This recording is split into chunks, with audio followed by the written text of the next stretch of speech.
Мой бацька земляроб, дзед каваль, а прадзед бортнік, казаў Вацлаў Ластоўскі. А вось пра яго самога адным словам не скажаш, хіба ўтрох, дзеяч беларускага адраджэння, але і гэтага будзе мала.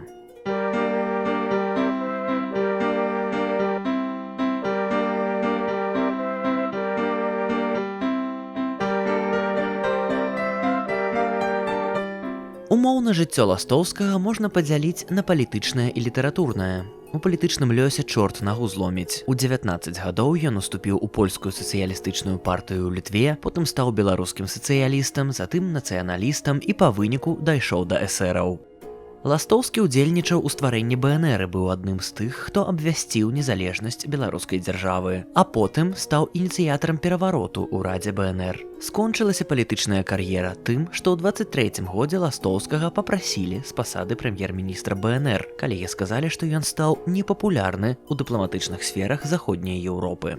Але вернемся ў пачатак 20-га стагоддзя, калі Ластоўскі толькі ўступіў у беларускую сацыялістычную грамаду. Узначальвалі партыю браты Луцкевічы, якія былі таксама кіраўнікамі газеты «Наша Ніва». Рэдакцыя знаходзілася ў Вільні, і сюды Луцкевічы запрасілі на працу маладога Ластоўскага.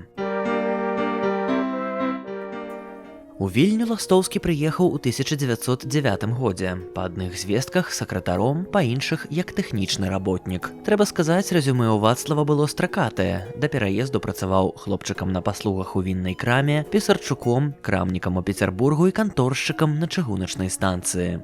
Пра першы візіт Ластоўскага ў нашу Ніву мы ведаем з яго ўласных успамінаў. Ён піша, што кантора была ў запушчаным стане і нагадвала склад макулатуры. Там ён сустрэў чалавека з рудой барадой, які памешваў пальцам шкваркі на патэльні. Гэта аказаўся Ядвігін Ша, і Купалу, які быў не ў гуморы і наракаў на эканамічны стан рэдакцыі.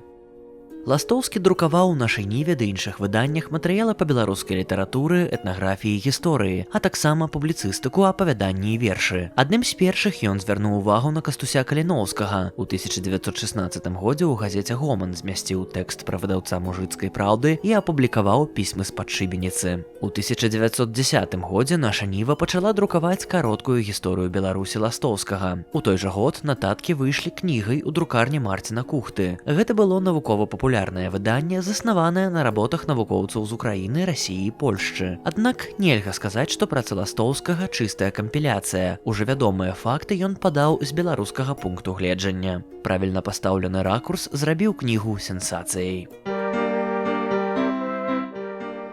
Аднак не Нівай адзінай. Жывучы ў Літве, Ластоўскі выдаваў часопіс «Крывіч». Суаўтарам быў Душ-Душэўскі, аўтар бел-чырвона-белага сцяга. Выйшла 12 нумароў часопіса. У той жа час Ластоўскі выдаў руска-беларускі слоўнік, матэрыялы да якога збіраў больш за 20 гадоў, а таксама апублікаваў самую буйную сваю работу – гісторыю крыўскай беларускай кнігі. Менавіта ў «Крывічы» выйшла аповесць Ластоўскага «Лабірынты». Паводле яе пад Полацкам са старажытных часоў знаходзіцца падземны лабірынт, дзе захоўваюцца нацыянальныя скарбы крывічоў і жывуць неўміручыя старцы. Ластоўскі верыў у сувязь нашых продкаў са старажытнымі грэкамі і быў прыхільнікам гіпербарэйскай тэорыі. Ён усяляк пашыраў тэрміны крывіч і крыве. Напэўна, у наш час Ластоўскі завёў бы YouTube-канал, дзе разважаў бы пра спрадвечную крывію, арыйцаў славян і унікальную беларускую лексіку.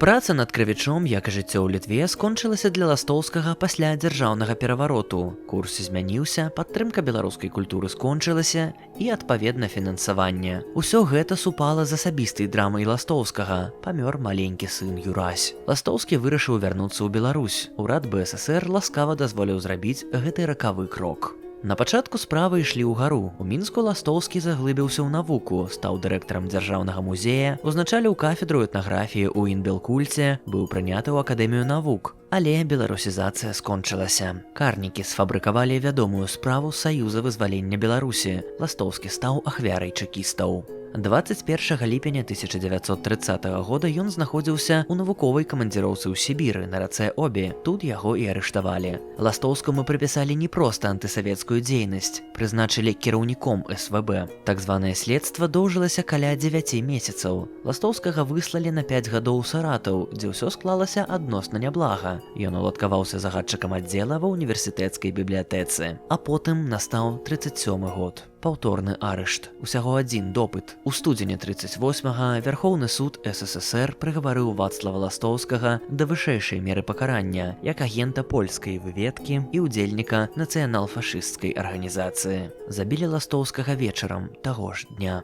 Яму было ўсяго 55 гадоў.